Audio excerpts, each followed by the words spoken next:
Husband threw cash in my face like paying a servant. Mother-in-law smirked as I was humiliated, but these two were speechless when they uncovered this truth. 10 years as a housewife, 10 years treated like a maid in my own home. But they never suspected, while I cleaned and cooked, I was secretly building a financial empire. And when my husband crashed, drowning in debt, his life on the line, he came begging to me, the useless wife he despised. But the price I demanded left him and his mother terrified.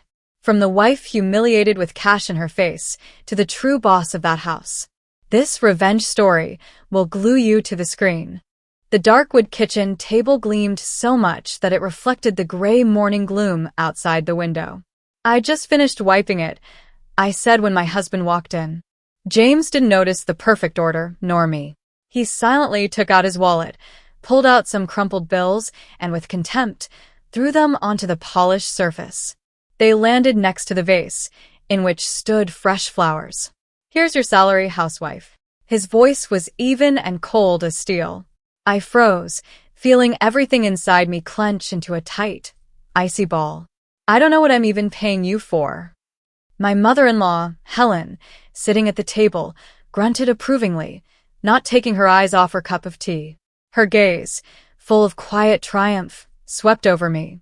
For her, I had always been a nobody, an unsuccessful match for her precious son. Now she was enjoying my latest humiliation.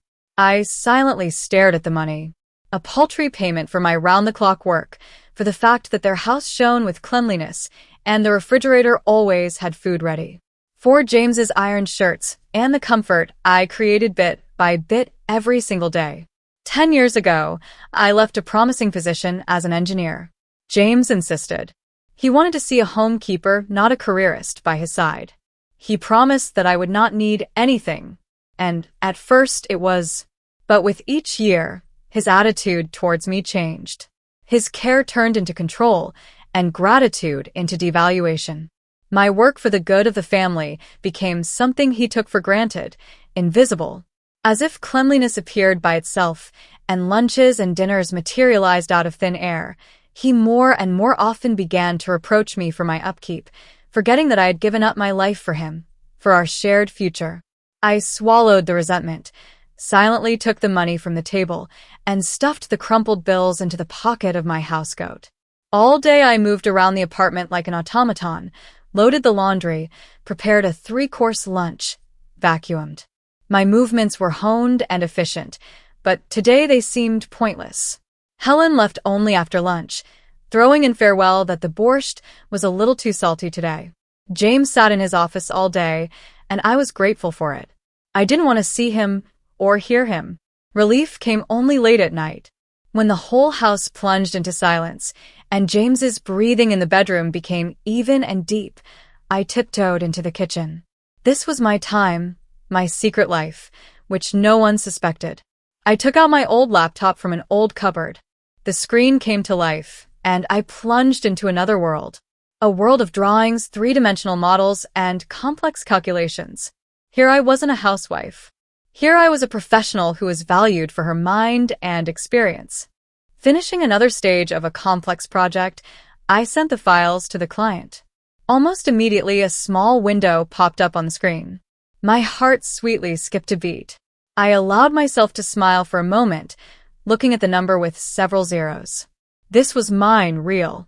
A sudden creak of the bed carried from the bedroom. James was tossing and turning in his sleep. I flinched and reflexively slammed the laptop shut. My heart was pounding with fear of being caught off guard. In the morning, the fears were replaced with a new dose of reality. The old dishwasher, which I had already repaired for the 3rd time, finally broke down, making a plaintive screech and refusing to turn on. I told James about it when he was drinking his morning coffee. We need a new one. It's beyond repair. He looked up from his phone and looked at me like an unreasonable child. A new dishwasher? What for? Only one person works in the family. So, you'll wash by hand. Get used to it. Maybe then you'll start to value the money I earn. It will be useful for your own development. I didn't answer. Arguing was pointless. I had learned that long ago. Any attempt to defend myself or prove my case met with a wall of cold irritation. I simply nodded and began to collect the dishes to wash them in the sink. Standing over a mountain of plates, I felt a dull, impotent rage boiling inside me. He didn't even understand how humiliating his words were. In the evening, when he left to meet with friends, I opened my laptop again. But this time not for work. I quickly found the diagram of our old dishwasher online, identified the burnout part, and ordered it with my secret money. 2 days later, a courier delivered a small box. It took me about an hour, armed with a screwdriver and instructions from the internet, to replace the burnout module. When I pressed the start button and the machine hummed as usual, filling with water, I felt immense satisfaction. This is my little victory. "Oh, it's fixed," James casually remarked in the evening, hearing the noise of the operating machine. "Yes," I answered calmly. I asked an old friend he knows about technology. He helped for free. A couple of days later, James came home in an unusually elated mood. He announced that he was going to invest a large sum in one super project. He spoke about it with burning eyes, waving his hands. "It's very promising, Laura. The return is amazing. In 6 months, we'll be able to buy a new car." My inner engineer immediately sensed something was wrong. Too rosy to be true. "What's the project? Have you seen the business plan?" I asked cautiously. He immediately darkened. "What difference does it make to you? What do you understand about it? Your job is to cook borscht. Don't meddle in things you're completely clueless about." He demonstratively turned away, making it clear that the conversation was over and he wasn't interested in my opinion. I remained standing in the middle of the room, feeling like furniture. Beautiful, useful, inanimate. That same evening, I went into online banking to pay the utility bills and saw that our shared savings account, where we had been saving money for old age for many years, was practically empty. Only a small amount remained. James had taken almost everything without a word.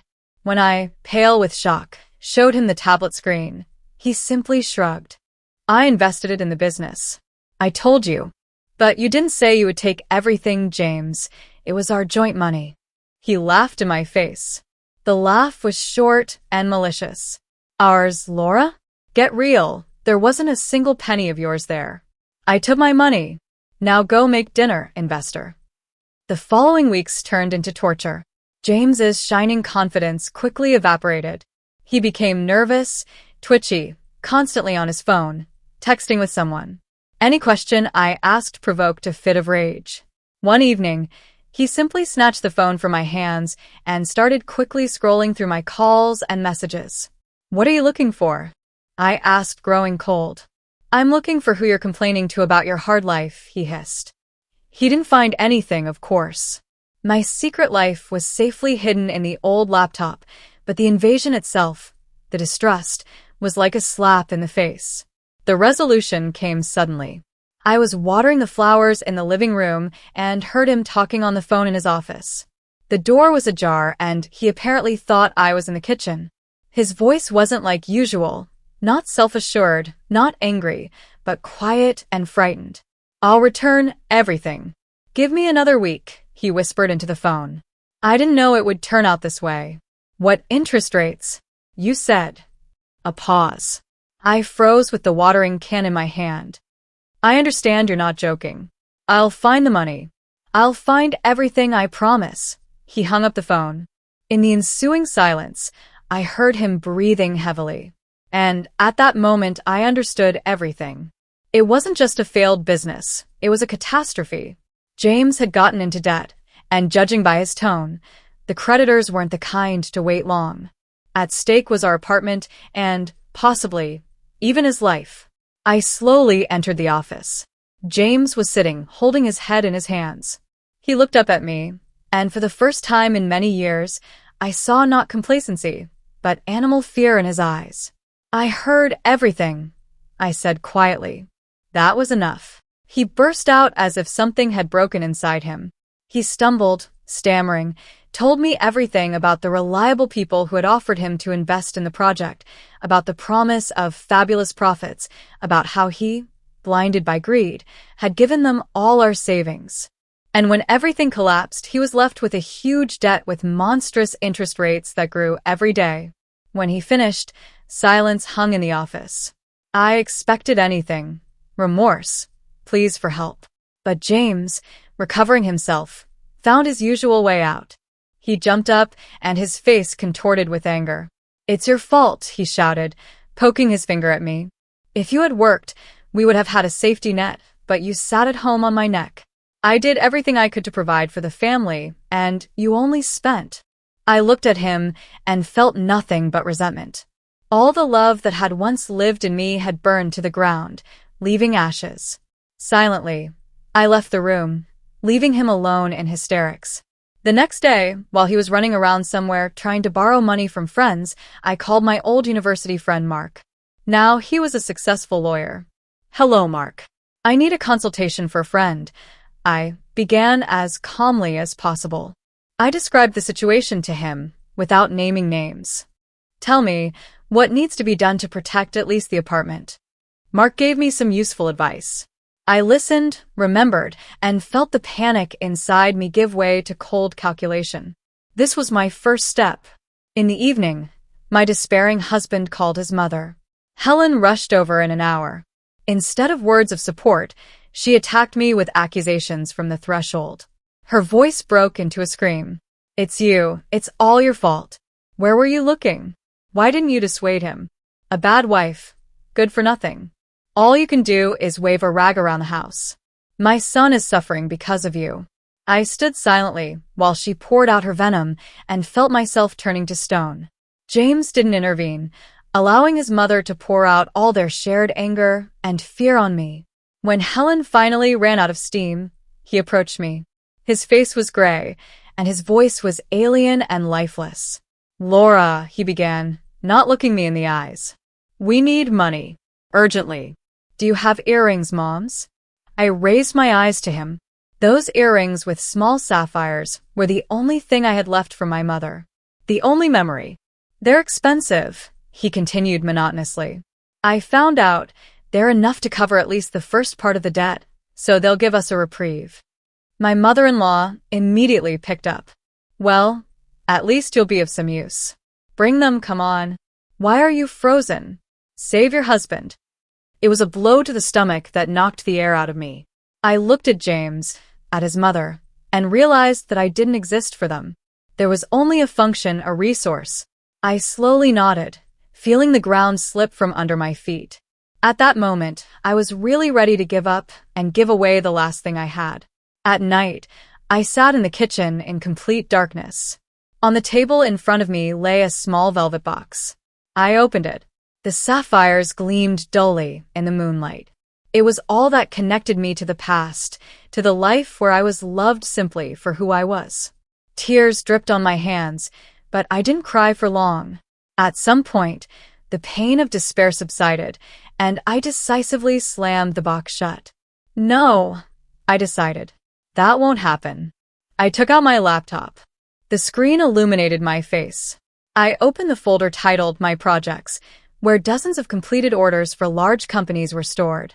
Then, I logged into my personal online bank. The numbers on the screen glowed, confirming my independence, my strength, which no one suspected. I looked at the six-figure account, and a plan was born in my head, clear and ruthless. I won't sell Mom's earrings, I'll buy my freedom. I created a new document and typed the title, Apartment Share Purchase Agreement. I worked until dawn. Coffee and cold resolve replaced sleep for me. Using Mark's advice and samples from legal reference books, I compiled a document, point by point, that was legally impeccable. My fingers, which my husband thought were only good for cleaning vegetables, flew across the keyboard. The engineering precision I applied in my secret work now served another purpose, building my new life. In the morning, I printed 2 documents, the completed agreement and a fresh statement from my bank account. A depressing atmosphere reigned in the kitchen in the morning. James and Helen sat at the table, depressed and angry. They drank coffee and quietly discussed which pawnshop was the best place to get more money for my earrings. They didn't even look at me when I walked in. I was no longer a person to them. I was just a solution to the problem. I silently walked to the table. My hands didn't tremble. I placed 2 sheets of paper in front of James. He looked at me in confusion. "What's this?" he asked hoarsely. His gaze slid over the first sheet. He read the title, Purchase Agreement, and frowned. Then his eyes moved to the second sheet, to the statement from my account. I saw his face change. Confusion gave way to shock. He looked several times from the 6-figure amount to my face and back, as if he couldn't believe his eyes. Helen also looked at the document over his shoulder, and her mouth dropped open in amazement.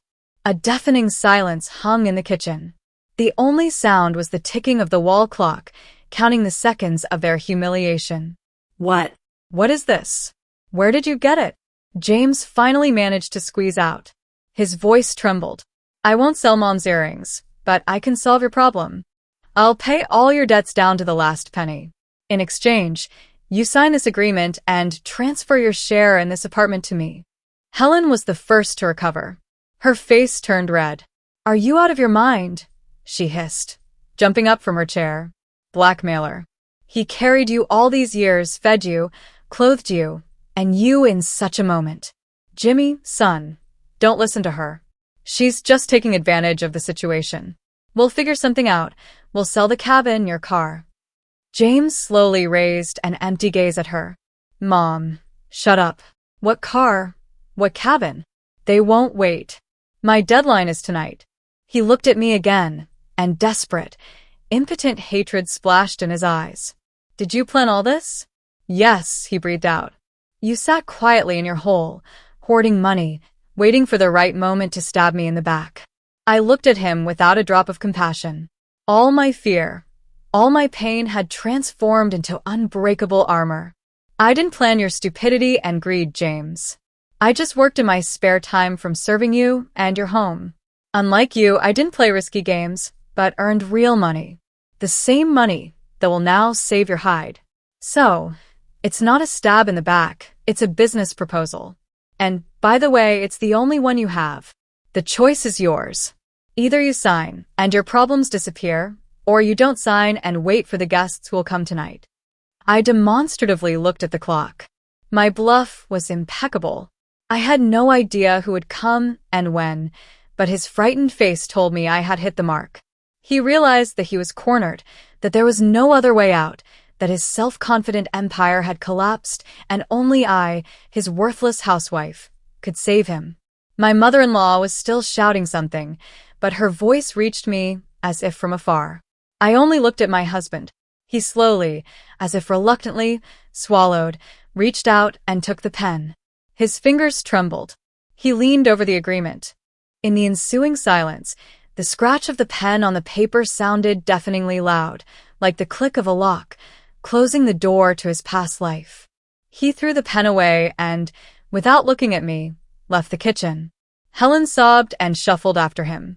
I was left alone in silence. I took the agreement. Now everything was mine. I transferred the money to the details that James gave me. His debt was paid. The notary certified the agreement, and I became the sole owner of our apartment. The atmosphere in the house changed beyond recognition. James walked like a shadow. He hardly left his room, and when he appeared in the kitchen, he looked at the floor. He no longer gave orders, did not throw humiliating comments. His arrogance evaporated, leaving only emptiness. I, on the contrary, blossomed. I no longer hid at night. Now my laptop stood on a large table in the living room. I worked openly, held online meetings, loudly discussing the details of projects. I was the mistress in my own home in the full sense of the word. One day, he approached me when I was discussing revisions to a new project with a client from Germany via video link. I spoke in fluent English, which I had secretly been improving at night. This was necessary to enter the international market. James patiently waited for me to finish, standing at the door with the look of a poor relative. His posture, his drooping shoulders, everything about him spoke of defeat. "Laura," he began, stammering, when I turned off the microphone. "The money on the card is gone. I need money for groceries and to pay for the internet." I didn't answer immediately. I paused, leaning back in the chair that now stood in place of his throne, a massive leather chair that I had ruthlessly put up for sale. I looked at him with a long, calm, assessing gaze. There was no longer any fire in his eyes, only gray, faded fatigue, and poorly concealed pleading. He was afraid of me, afraid of my refusal, my anger, my contempt, everything that he himself had generously poured on me for many years. "Okay," I said in an even tone. "Make a list of everything you need and a budget. Send it to me by email. I'll take a look and decide what amount to approve." He was taken aback. "A budget? But why?" "Because it's my money, James, and I'm used to controlling expenses. You yourself taught me to value what I earned." "Well, I learned. I'm waiting for the email." He silently turned around and went to his room, which now more resembled a monk's cell. In the evening, an accurate file arrived in my email, a list of products, an internet bill, and nothing extra. I silently transferred him exactly the amount that was indicated. A notification on his phone pinged. He didn't say thank you. He just accepted it as a given. He was no longer the master in this house, but only a tenant, completely dependent on my will and my budget. Helen stopped calling. Apparently, her son forbade her, fearing to provoke my displeasure. Her poisonous visits ceased, and the air in the apartment became cleaner. Sometimes, passing by his room, I saw him sitting and just looking at the wall. Where had all his energy, all his bustling activity gone? It had dried up as soon as he was deprived of the right to decide and command. It turned out that without the nourishment in the form of my humiliation and his power, he was nothing. Just an adult man who didn't know how to live on. I didn't gloat. I only felt cold satisfaction from restored justice. I no longer hid. My life was on display. I bought myself new clothes, signed up for Italian courses, met with friends in cafes, which I hadn't done for many years. I lived, and he existed. The culmination came after a couple of months. One of my projects, an interior design for a chain of boutique hotels, won a prestigious European award. It was written about in several specialized online magazines. The client was overjoyed and paid me not only the fee, but also a huge bonus, the amount of which exceeded the cost of our apartment. That evening, I returned home with a bottle of expensive champagne. James was sitting in the kitchen and eating buckwheat. "I have news," I said, placing the bottle on the table. "My project took first place at the competition in Milan." He raised his eyes to me. Nothing was reflected in them. "Congratulations," he said indifferently. "Thank you, I was paid a bonus. I decided that there's no point in us living together anymore." His face changed at this point. He jumped up, knocking over the chair. "What do you mean? Are you kicking me out, Laura? Where am I going to go? I have nothing." "Don't worry, I'm not a beast," I answered calmly, taking out a glass. "I bought you an apartment, a small one on the outskirts, but your own. The realtor will call you tomorrow. I'll pay for the first year of utilities, and then you're on your own. Consider it severance pay for 10 years of service." He looked at me, and his lips trembled. He wanted to say something, perhaps to shout, to insult me out of habit, but he couldn't. He just collapsed back onto the chair, covering his face with his hands, and his shoulders shook in silent sobs. He wasn't crying out of remorse. He was crying out of final, crushing defeat, out of the realization that he had lost everything, and I, his worthless wife, was standing on top of the world. I didn't comfort him. I poured myself a glass of champagne. Icy bubbles burst on my tongue, and their taste was the taste of victory. The next day, he silently packed his things and left. I changed the locks. In the evening, I sat in my huge, quiet apartment and looked at the lights of the night city. For the first time in many years, I felt absolutely happy. I thought about the fact that respect is not earned. It's simply taken when the time comes. The blows that were supposed to break me only tempered my character. And I understood the main truth. Never let others define your worth. Sometimes the most inconspicuous contribution turns out to be the foundation on which you can build a new, better life. And what would you have done in Laura's place? Write in the comments below, because it's very important for me to know your opinion. Thank you very much for listening to this story. See you tomorrow.